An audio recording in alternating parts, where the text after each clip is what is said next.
Thank you to Bern, to Ali, and to all the bar staff. Fantastic. I mean, we're getting this done so you can get stuck into this.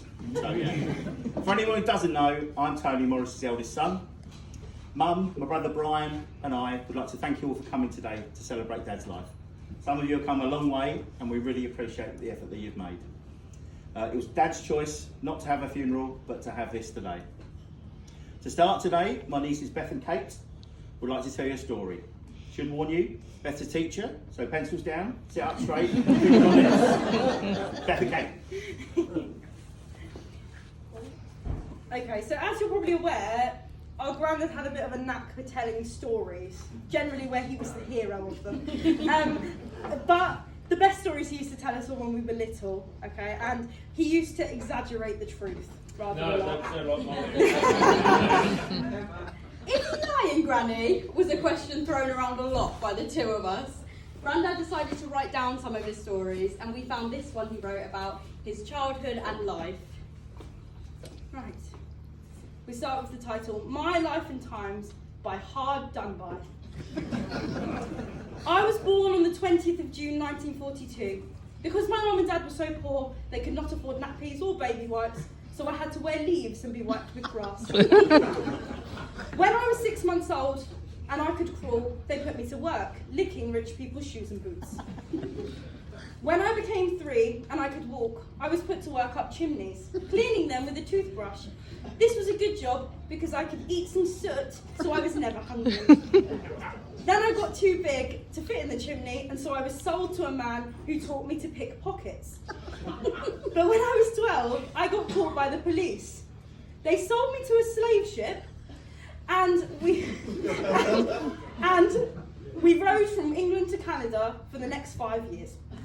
When our ship was sunk by pirates, I escaped and joined the Navy. Actually true, Merchant Navy. And my job in the Navy was to run round and round in a wheel to make their ship go. Not true. But the food was good, and I got to eat the rats. Yes. One day we stopped in France and I escaped again and swam to England fighting off the sharks. When I got to England, I stopped on the beach eating sand and seaweed. Then I worked for Thorns where I met Granny and got married. After 1 year we had a baby called Tony, and then another we had a baby called Brian. Then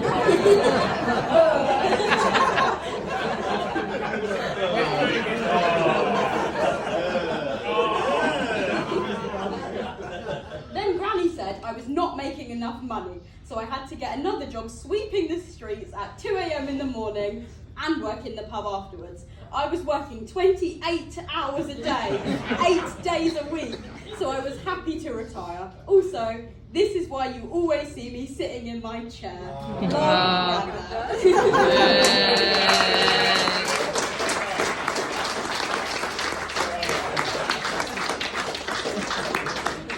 that's enough for this week.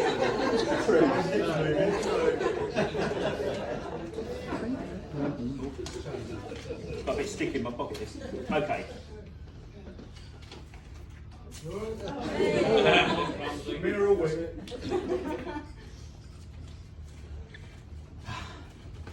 Maurice Clifford Deakin.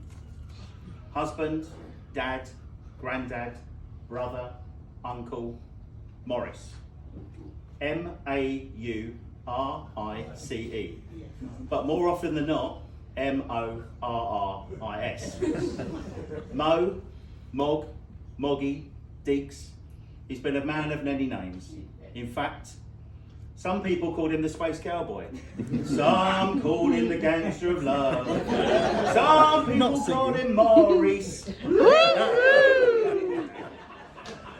For the non-regulars of the ship, whenever Steve Miller's The Joker was put on the jukebox, he'd always try and reject it before it got to that bit.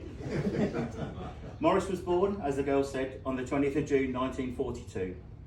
Depending on who you listen to in Newhaven, he was either the 9th child of George and Florence Deakin, or he was the result of a very big thank you from our Nan to a Canadian soldier prior to the Dieppe landing. Albeit, the Dieppe landings happened 2 months after he was born. Dad was educated. Dad went to Hillcrest School here in Newhaven until the age of 15, when he followed his brother Brian into the Merchant Navy, where he became a steward.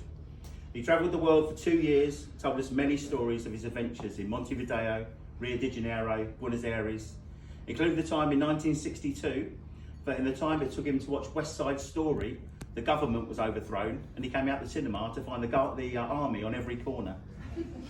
After 2 years, Dad's own dad died, and with all the other brothers and sisters married with their own families, either him or Brian needed to come home to look after his mum, make sure there was some money coming into the family home. Luckily for Brian and me, Dad lost the toss. Not long after being home, Dad got a job at Ferguson on Denton Island. He soon became the foreman in the stores and eventually worked his way up to be the store's manager. Around this time, a young lady who worked on the production line caught his eye. On Mum's 21st birthday, he asked her out for the first time. That was in October. By Boxing Day, he had asked Mum's dad for permission to marry her. And so in September 1967, they were married at the Baptist Church at the bottom of Brighton Road. September 1968, I came along. September 1969, Brian came along. Oh. You might have noticed a theme there. Yeah. They really love New Year. Dad spent 25 years at the factory on Denton Island. Ferguson became Thorn, became J2T, became DIE. He often talked of the fun they had, the works outings that Brian and me remember as kids, seeing the Harlem Globetrotters, sports days, and on a Saturday morning playing cowboys and Indians, jumping and climbing around on millions of pounds worth of electrical components. I should point out, that's not me and Brian playing cowboys and Indians. That's Dad and the blokes who worked in the stores playing cowboys and Indians. He loved that job and would happily have seen out his days to retirement in that factory, but as we all know, that wasn't to be.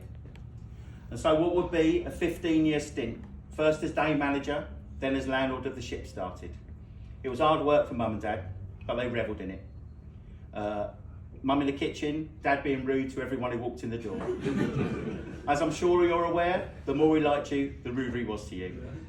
Dad loved his morning crew, the old ladies who came in for a coffee and the occasional medicinal tipple. And then there were his boys, the dart teams, the pool teams, the racing boys, Brian and my mates. He loved you all. Talking of darts, I don't think there'd be a pub in Newhaven, Seaford, Peacehaven or Lewis that Dad didn't play darts in. There aren't many pubs in Newhaven that he didn't play darts for at some point. He was even the non-playing captain of Mum's Monday night darts team, the White Hart Harlots. My shirt today is a homage to one of our last nights of the season where we'd wear hats, ties, Hawaiian shirts, whatever Dad dictated, that's what we'd wear on the last night.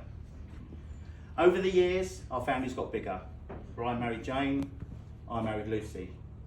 And then in 1999, when Mum's adopted daughters, Lynn and Anne, got in contact. When Mum wrote her first letter to the girls, she said to Dad, "Is there anything you'd like to say?" And he said, "Yes, put send money, we are poor."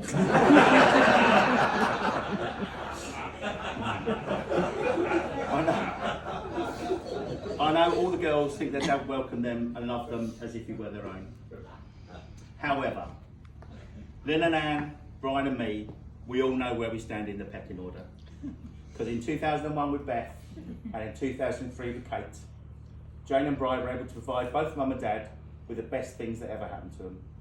When Beth was small, she'd always refer to him as Grandad Pub, often prompting a quick, "Oh, he's the landlord," from Jane whenever it was overheard in public. For the last 20 years, whether you knew the girls or not, I doubt any of us has had a conversation with Maurice that didn't involve him telling you the funny thing that one of them had said or what one of them had been up to.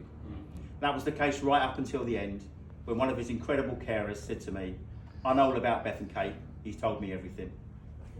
His most incredible carer though has been Mum. She's worn herself out looking out after him over the last 6 weeks. In fact, she's worn herself out looking after him over the last 56 years. They've always come as a package, whoever you knew them. Maurice and Kay, Kay and Mog, Mum and Dad, Granny and Grandad. I don't know if you're supposed to do this in a eulogy about someone else, but I am going to ask you to raise your glasses, please, to my amazing mum.